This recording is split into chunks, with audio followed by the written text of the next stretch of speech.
NCB ಟೈಮ್ಸ್ಗೆ ಸ್ವಾಗತ. ನಾನು ದರ್ಶನ್ ಹುಣಸೂರು. ಕಲಬುರಗಿಯಲ್ಲಿ 78ನೇ ಸ್ವಾತಂತ್ರ್ಯೋತ್ಸವದ ದಿನಾಚರಣೆ ಸಂಭ್ರಮ ಮನೆ ಮಾಡಿದೆ. ಸ್ವಾತಂತ್ರ್ಯ ದಿನಾಚರಣೆಯ ಹಿನ್ನೆಲೆಯಲ್ಲಿ ಕಲಬುರಗಿ ಜಿಲ್ಲಾ ಉಸ್ತುವಾರಿ ಸಚಿವರಾದಂತಹ ಪ್ರಿಯಾಂಕಾ ಖರ್ಗೆ ಧ್ವಜಾರೋಹಣ ನೆರವೇರಿಸಿದರು. ಕಲಬುರಗಿ ಜಿಲ್ಲಾ DAR ಮೈದಾನದಲ್ಲಿ ರಾಷ್ಟ್ರ ಧ್ವಜಾರೋಹಣ ಕಾರ್ಯಕ್ರಮ ನಡೆಯಿತು. ಈ ವೇಳೆ ಮಹಾತ್ಮ ಗಾಂಧಿ, ಡಾಕ್ಟರ್ BR ಅಂಬೇಡ್ಕರ್ ಅವರ ಭಾವಚಿತ್ರಕ್ಕೆ ಪ್ರಿಯಾಂಕಾ ಖರ್ಗೆ ಅವರು ಪೂಜೆಯನ್ನ ಸಲ್ಲಿಸಿದರು. ನಂತರ ಧ್ವಜಾರೋಹಣ ನೆರವೇರಿಸಿ ಗೌರವ ಸಲ್ಲಿಸಲಾಯಿತು. ಈ ವೇಳೆ ಪೊಲೀಸ್ ಹಾಗೂ ವಿವಿಧ ಇಲಾಖೆಗಳ ತುಕಡಿಗಳಿಂದ ಆಕರ್ಷಕ ಪಥಸಂಚಲನ ನಡೆಸಿದರು.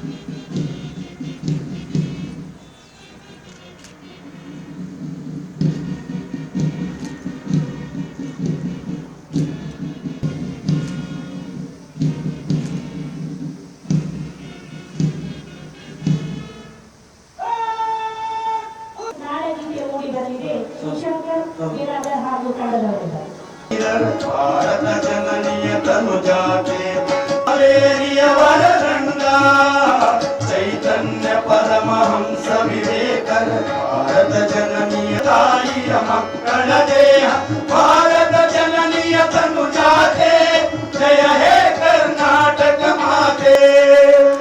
ಧನ್ಯವಾದಗಳು.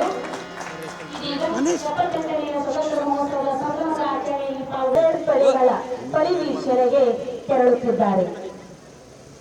ಭಾರತೀಯರೆಲ್ಲರೂ ಒಟ್ಟಾಗಿ ಬ್ರಿಟಿಷರ ವಿರುದ್ಧ ಸ್ವತಂತ್ರ ಹೋರಾಟದ ರಣಕಹಳೆಯನ್ನು ಊದಿ ಕೊನೆಗೆ 1947ನೇ ಆಗಸ್ಟ್ 15ರಂದು. ಇದು ಈ ಹೊತ್ತಿನ ಪ್ರಮುಖ ಸುದ್ದಿ. ಮತ್ತಷ್ಟು ವಿಶೇಷ ಸುದ್ದಿಗಳಿಗಾಗಿ ನೋಡ್ತಾ ಇರಿ NCIB ಟೈಮ್ಸ್, ಅಪರಾಧ ಮುಕ್ತ ರಾಷ್ಟ್ರಕ್ಕಾಗಿ.